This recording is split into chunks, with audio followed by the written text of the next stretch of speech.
Here we will write a program to find factorial of a number using Python.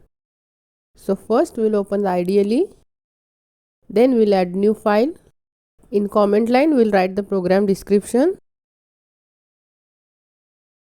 Here we are going to accept the number from the user. So n equal to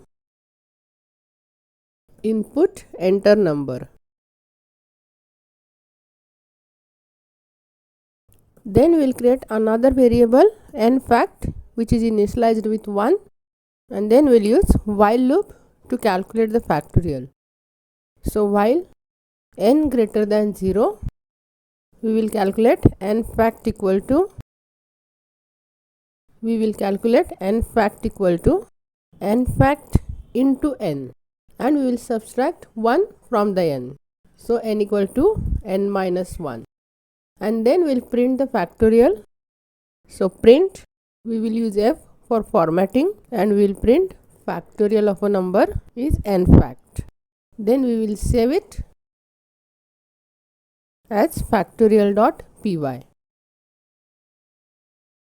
and we will execute it. It will ask to enter the number. I will enter 4. It will print factorial of a number 24.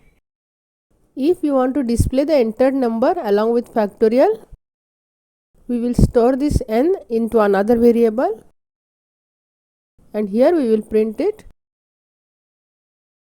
and then we will execute again. I will enter 5. It will print factorial of 5 is 120.